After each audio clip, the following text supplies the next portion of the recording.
This video is sponsored by Mode Shopping app. Maximum carbohydrates எடுக்காங்க. ஒரு 4 தோசை 2 முட்டை தோசை இவ்வளோ சாப்பாடு காலையிலேயே ரைஸ் எடுக்கிறது ப்ளீஸ் ஸ்கிப் பண்ணுங்கள். நல்ல விஷயங்களுக்கு டேட் வைக்கிறீங்க, கெட்ட விஷயங்கள் எல்லாத்தையுமே டெய்லி ரொட்டீனாக நம்ம பண்ணிகிட்டு இருக்கோம். நோ.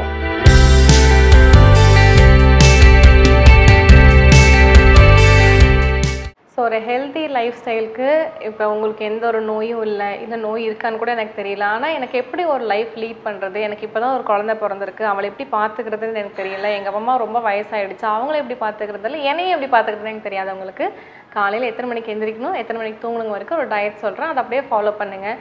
கிட்னி பேஷண்ட்ஸ் இருக்கிறவங்களுக்கு, இன்டைஜஷன் பிரச்சனை இருக்கிறவங்க கொஞ்சம் இதை அவாய்ட் பண்ணிக்கோங்க. அது ஒரு ட்ரீட்மெண்ட் எடுத்துகிட்டு நீங்கள் சாப்பிட்றது நல்ல விஷயம்.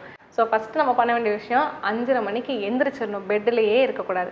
அடுத்து எந்திரிச்ச உடனே பண்ண வேண்டிய விஷயம் என்னென்னா, நம்ம காலை கடன் எல்லாத்தையும் முடிக்கிறதுக்கு முன்னாடி தண்ணி குடிச்சிருங்க. அட்லீஸ்ட் ஒரு half லிட்டர் குடிக்கலாம். இல்லைனா ஒரு இப்போ தான் பிகினராக இருக்கீங்க, 1/2 லிட்டர் குடிச்சோன்னா எனக்கு நாசியேட்டிங்காக இருக்குது, அதாவது வாந்தி வர மாதிரி இருக்குதுன்னு சொன்னீங்கன்னா 1 டம்ளராவது ப்ளீஸ் தண்ணி குடிங்க. சில் தண்ணி குடிக்காதீங்க, வார்ம் வாட்டர் குடிங்க.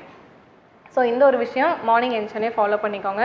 நெக்ஸ்ட்டு வந்துட்டு காலையில் இப்போ நம்ம ஒர்க் அவுட் கம்பல்சரி பண்ணணும். நிறையா காம்ப்ளிகேட்டடாக சொல்கிறேன்னு நினைக்காதீங்க, இல்லை சின்ன சின்ன விஷயம் தான் நம்ம மாற்றுறது. காலையில் எழுந்திருங்க, ஆயில் புல்லிங் பண்ணுங்கள், தண்ணி குடிங்க, ஒர்க் அவுட் பண்ணுங்கள். ஒர்க் அவுட்லாம் பண்ண முடியாதுப்பா என்னாலனா, இதுக்கு ஒரு ஈஸியான வேணும்னா 6:30 மணிக்கு பிள்ளைங்களோ சரி நீங்களோ சரி வீட்டை விட்டு வெளியே போயிடணும்.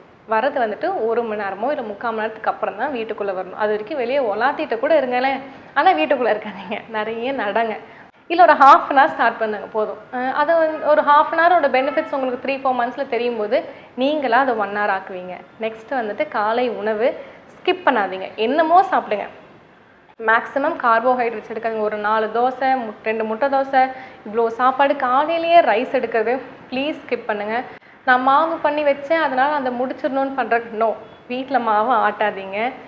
இப்போ நான் நிறைய பேஷண்ட்ஸ் என்ன சொல்கிறாங்கன்னா, வாரத்துக்கு ஒரு நாள் சுண்டல் சாப்பிடுவோங்க, வாரத்துக்கு ஒரு நாள் நான்வெஜ் சாப்பிடுவோம், வாரத்துக்கு ஒரு நாள் நெய் ஊற்றி தோசை சுடுவோம்னா நல்ல விஷயங்களுக்கு டேட் வைக்கிறீங்க, கெட்ட விஷயங்கள் எல்லாத்தையுமே டெய்லி ரொட்டீனில் நம்ம பண்ணிகிட்ருக்கோம். நோ, நான் ஒரு வாரத்துக்கு ஒரு நாள் நீங்கள் பண்ணுற எல்லாத்தையுமே டெய்லி ரொட்டீனில் ஆக்கிக்கோங்க. இப்போது நீங்கள் சண்டே மட்டும்தான் நான்வெஜ் தப்பே இல்லை, நான்வெஜ் ரொம்ப நல்லது. நான்வெஜ் உங்களுக்கு நிறைய பெனிஃபிட்ஸ் கொடுக்கும், வெயிட்டை குறைச்சி கொடுக்கும், வெயிட் கம்மியாக இருக்கவங்களுக்கு வெயிட் போட்டு கொடுக்கும், போன் டிஸார்டர்ஸ் எதுவுமே வராது, கால்சியம் சத்து ஜாஸ்தியாக கொடுக்கும், ப்ரோட்டீன் ஜாஸ்தியாக இருக்கும். உங்களுக்கு கிட்னி டிசீஸஸோ லிவர் டிசீஸஸோ இன்டெஸ்டினல் டிசீஸஸோ ஸ்டமக்கில் ஏதாவது பிரச்சனை எல்லாமே மீன்லாம் அவ்வளோ நல்லது. தைராய்டு பேஷண்ட்டுக்கு நீங்கள் மீன் மட்டுமே சாப்பிட்டு தைராய்டை க்யூர் பண்ணலாம். அந்தளவுக்கு தைராய்டில் இந்த மத்தி மீன் முள் இருக்குது இல்லையா, அந்த மத்தி மீன் முள் நடுவில் இருக்கிற முள் வந்துட்டு ஒரு 5-6 மீனை சேர்த்து நீங்கள் அந்த முள்ளில் இருக்கிற சக்கையை மட்டும் நல்லா கடித்து மென்று முழுங்கினீங்கன்னா தைராய்டு கிளாண்டுக்கு அது அவ்வளோ நல்லது. இப்போ நீங்கள் தைராய்டு பேஷண்ட் பார்த்தாலும் அந்த மத்தி மீன் முள்ளை வந்துட்டு விடாமல் சாப்பிடுங்க.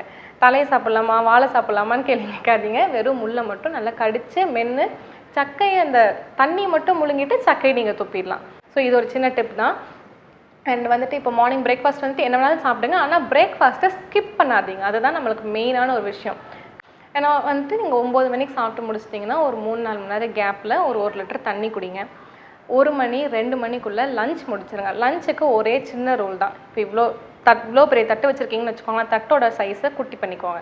இவ்வளோ பெரிய தட்டில் இவ்வளோ ரைஸு, இத்தனோண்டு பொரியல்னால் இவ்வளோ பொரியல், இத்தனோண்டு ரைஸ் வச்சுக்கோங்க. இந்த பிசி பிளான், போர்ஷன் கண்ட்ரோல் பிளான் மட்டும் நீங்கள் மாற்றிக்கோங்க. ஃபுல்லாக தட்டை கொஞ்சம் லைட்டாக குறுக்கிட்டு இப்போ இருக்கிற தட்டு சைஸ், இப்போ நீங்கள் நார்மலாக வெயிட் ஜாஸ்தியாக இருக்கேன்னா இப்போ என்ன தட்டில் சாப்பிட்றீங்களோ அந்த தட்டை சைஸை குறுக்கிட்டு இவ்வளோ ரைஸ் இவ்வளோ பொரியல்னா இவ்வளோண்டு ரைஸ் இவ்வளோ பொரியல், இதனால் உங்களுக்கு செலவாகுதோ அதெல்லாம் நமக்கு தேவையில்லை. மாதம் ஆனால் ஹாஸ்பிட்டலுக்கு கொடுக்க வேண்டிய செலவு வந்துட்டு கம்மியாகும். அதை மட்டும் நீங்கள் வந்துட்டு நினச்சிக்கோங்க. அண்ட் ஆல்சோ 2 மணிக்கு நீங்கள் சாப்பிட்டு முடிச்சிட்டிங்கன்னா நைட் ஒரு 5 மணிக்கு ஒரு டீ குடிக்கலாம். டீ ஒன்றுமே உங்களை பண்ண போகிறதில்ல, டீயோ காஃபியோ அடிக்ட் மட்டும் ஆயிக்காதீங்க. இப்போ நீங்கள் நிறுத்தணும்னு சொன்னால் கூட டீ காஃபி வந்துட்டு நான் நிறுத்திடுவேன்ப்பா அந்த மாதிரி ஒரு விஷயம் இருந்தீங்கன்னா ஓகே, ஒன்றும் பிரச்சனை, அவங்க ரெகுலேட் பண்ணிவிடும் டீயோ காஃபியோ. காஃபி மேக்ஸிமம் அவாய்ட் பண்ணிக்கோங்க, லைக் 95% அவாய்ட் பண்ணிக்கோங்க. டீ அது உங்களை ஒன்றுமே பண்ண போகிறதில்ல. 5 மணிக்கு டீ சாப்பிடும்போது கம்பல்சரி ஏதாவது ஒரு, இப்போ நீங்கள் வெளியே போயிட்டு இருந்தீங்கன்னா ஒரு ஆலோவேரா ஜூஸ் குடிக்கிறது, ஒரு மஸ்க்மெலன் ஜூஸ் குடிக்கிறது, இல்லைனா ஒரு மக்காச்சோளம் ஸ்வீட் கார்ன் இல்லை இந்த அமெரிக்கன் கார்ன் தயவு செஞ்சு சாப்பிடாதீங்க. மக்காச்சோளம்னு நம்மளோட நாட்டு மக்காச்சோளம் விற்பாங்க இல்லையா, அது ஒன்று எடுத்து சாப்பிட்றது, இந்த மாதிரி சூப் குடிக்கிறது, இந்த மாதிரி விஷயங்களை நீங்கள் 5 மணிக்கு பண்ணிக்கலாம். அது ஒரு பிரச்சனையும் உங்களுக்கு நல்ல உடம்பு வந்துட்டு நல்லாயிருக்கும். வீட்டில் வந்துட்டு பீச்சு சுண்டல் செஞ்சு சாப்பிட்றது 5 மணிக்கு. இந்த பீச்சில் வந்துட்டு இந்த வேர்க்கடலெல்லாம் அவிச்சு சாப்பிட்றது, இதெல்லாம் நீங்கள் 5 மணிக்கு பண்ணலாம். 7:30 மணிக்குள்ளே நைட் சாப்பிட்டு முடிச்சிடணும். நான் 7:30 மணிக்கு நைட் என்ன சாப்பிடணும்னா மேக்ஸிமம் ஒரு கேரட்டோ ஒரு வெள்ளரிக்காவோ ஏதோ ஒரு ஃப்ரூட், ஏதோ ஒரு வெஜிடபிள் ஃபஸ்ட்டு எடுத்துக்கணும். நெக்ஸ்ட்டு வந்துட்டு ஒரு 2 முட்டை இல்லை 2 ஃபுல்கா, 2 சப்பாத்தி, நிறைய எண்ணெய்லாம் போட்டு சொல்லாமல் இந்த மாதிரி லைட் ஃபுட் எடுத்துக்கோங்க. நைட் சாப்பிடும்போது சாப்பிட்ட மாதிரியே இருக்கக்கூடாது உங்களுக்கு. அந்த அளவுக்கு மட்டும் நைட் சாப்பிடணும். எப்போவுமே ஒரு பசியோடு எந்திரிக்கிறது ரொம்ப ரொம்ப நல்ல விஷயம்.